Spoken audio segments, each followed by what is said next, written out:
అని బని అమ్మ అమ్మ స్టోరీ చెప్పవా? అలాగే నాన్నా.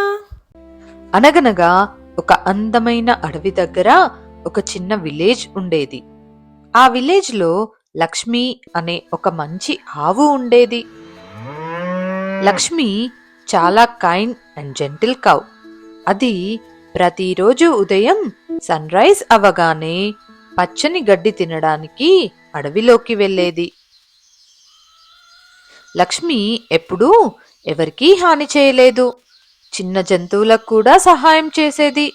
అందుకే విలేజ్ లో అందరూ లక్ష్మిని చాలా ఇష్టపడేవారు. ఒకరోజు లక్ష్మి అడవిలో గడ్డి తింటూ కొంచెం లోపలికి వెళ్ళింది.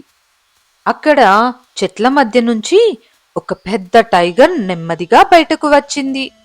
ఆ టైగర్ పేరు రాజు. హే,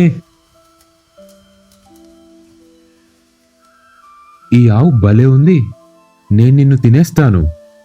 లక్ష్మి భయపడింది, కాని అది ధైర్యంగా మాట్లాడింది. రాజు, నాకు ఒక చిన్న రిక్వెస్ట్ ఉంది.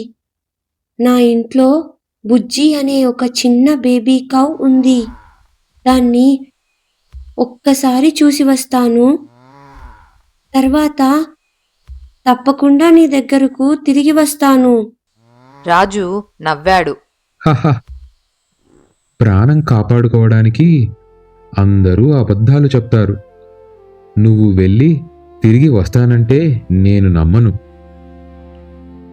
లక్ష్మి ప్రశాంతంగా చెప్పింది. రాజు, నేను అబద్ధం చెప్పను. మాట ఇచ్చాను అంటే తప్పకుండా నిలబెట్టుకుంటాను.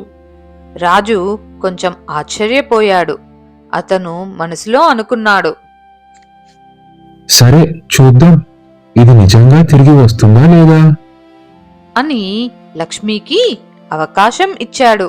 లక్ష్మి తన ఇంటికి తిరిగి వచ్చింది. తన చిన్న బుజ్జి దగ్గరకు వెళ్ళింది. అమ్మా, నువ్వు వచ్చేసావా? లక్ష్మి ప్రేమగా బుజ్జిని నిమిరింది. నా చిన్నారి బుజ్జి, నువ్వంటే నాకు చాలా ఇష్టం. కానీ నేను ఇచ్చిన మాటను నిలబెట్టుకోవాలి. మంచి మనిషి ఎప్పుడూ తన మాట తప్పకూడదు. లక్ష్మి మళ్ళీ అడవికి వెళ్ళింది.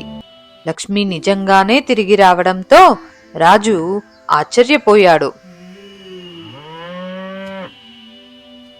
నువ్వు నిజంగానే తిరిగి వచ్చావా? అవును రాజు, మాట ఇచ్చాను కదా. ప్రాణం పోయే సిచ్యువేషన్ వచ్చినా కూడా నేను ఇచ్చిన మాటను తప్పను. రాజు కొద్దిసేపు నిశ్శబ్దంగా ఆలోచించాడు. ఇంత మంచి మనసున్న లక్ష్మిని నేను ఎలా బాధ పెట్టగలను అని తనలో తాను అనుకున్నాడు.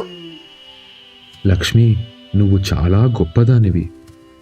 నీ నిజాయితీ నన్ను మార్చేసింది. ఇక నుంచి నేను ఎవరికీ అనవసరంగా హాని చెయ్యను. మంచి పనులు చేస్తే మనం ఎప్పుడూ హ్యాపీగా ఉంటాం. లక్ష్మి సంతోషంగా నవ్వింది. ఆ రోజు నుంచి రాజు అండ్ లక్ష్మి మంచి స్నేహితులు అయ్యారు.